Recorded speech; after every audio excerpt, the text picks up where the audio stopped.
Hi guys, I hope you are doing absolutely fine. So today I'm going to start off with an anecdote about a decade and a half back when I delivered my first child and I brought my bundle of joy home. I remember there were lots of people there in the house that time. Somebody just came and whispered this in my ears, "Don't make your child wear diapers." And I was like, oops, now what do I do?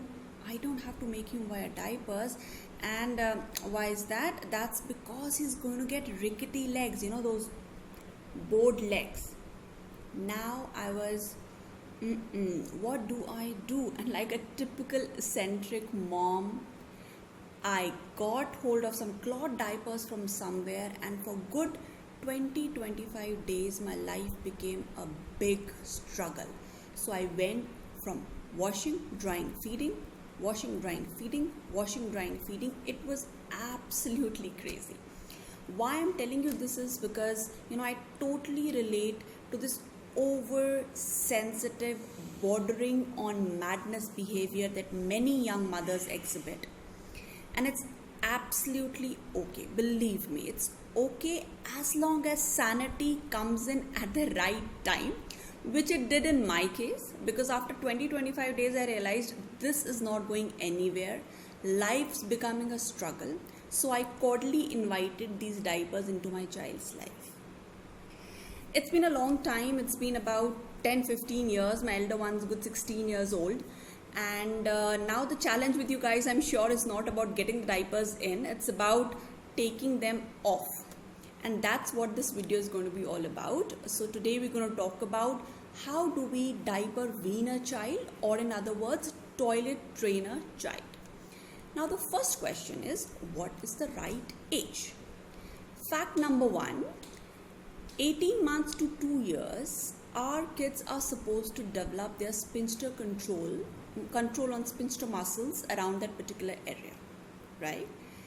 Fact number two, when you are setting on toilet training your child, you need to understand whether he has developed comprehension, which means when you say something, does he understand it fully?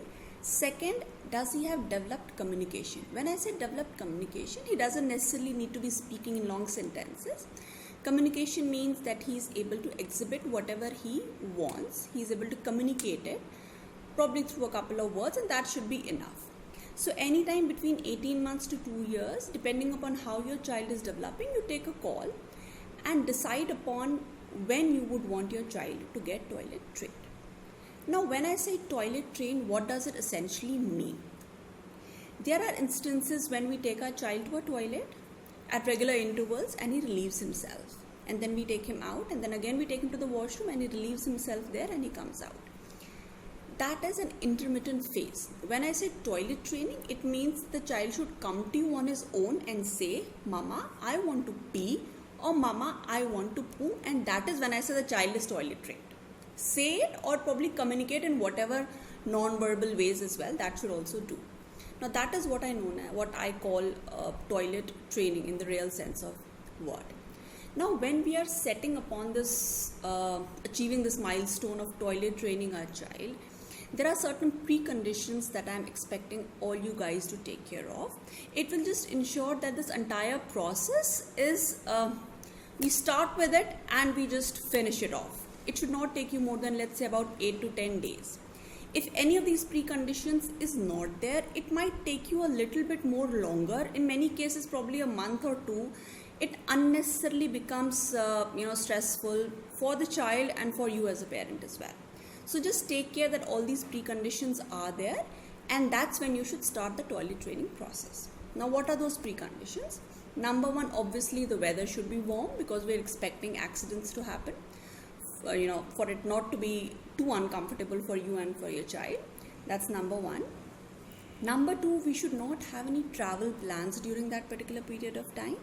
Number three, ensure there are no social engagements or any great Indian wedding to attend. So these 2-3 things you need to ensure that they are not happening around when you are thinking of toilet training your child. Now we come to the very important point, which is how should you go about toilet training your child. I do not believe in gradual weaning as far as diaper weaning or toilet training goes. There's nothing like I'll take off his diaper during the day but make him wear during the night. I make him wear during the car trips but not when he's at home. I think it's an unnecessary thing that we kind of get the child into. It's not bad. It's not something that should not be done. It can be done, but it should not be termed as a process of toilet training. I suggest a straight cold turkey when it comes to toilet training. Just take the diapers off, and that's what my strong recommendation is. Tentative time it should take you should be around 10 days, and that's how you need to plan things around.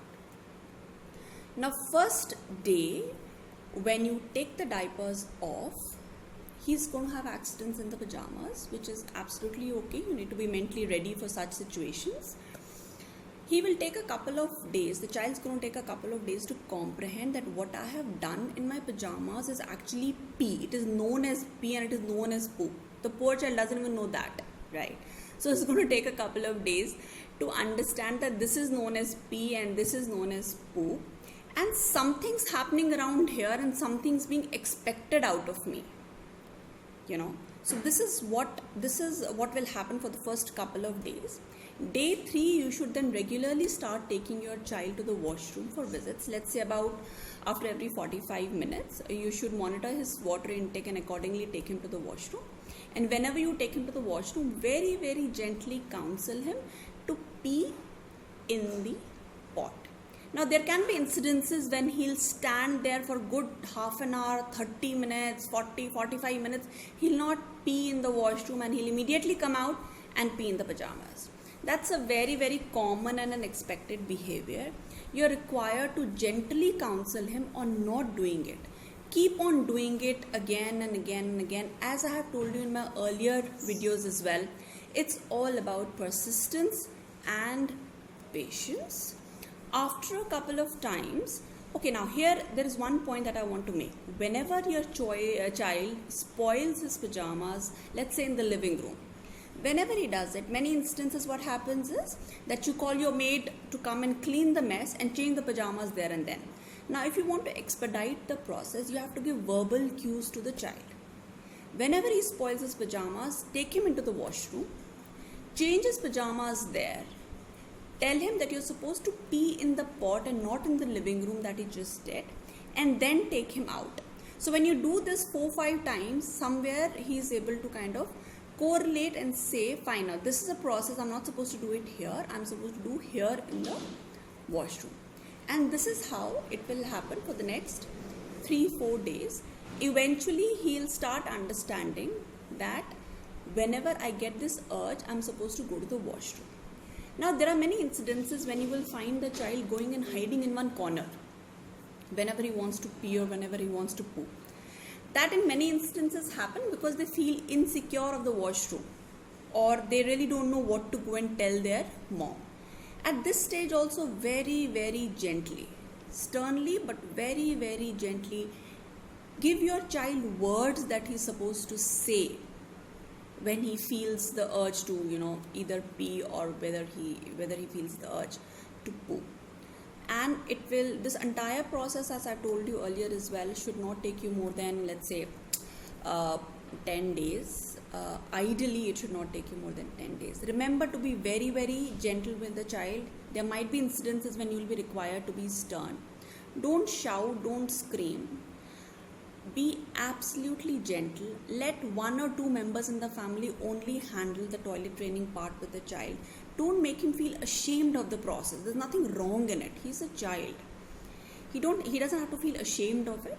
Just tell him that he's not supposed to do it where he's doing and he's supposed to do it in the washroom. I'm sure the entire process is going to be over and done with. Be patient, be persistent. Be happy and set your child free. I'm always there for you guys. Do write in the comment section if you have any questions popping up in your mind after the video. And hit the subscribe button. We have many more videos coming your way. Take care and goodbye.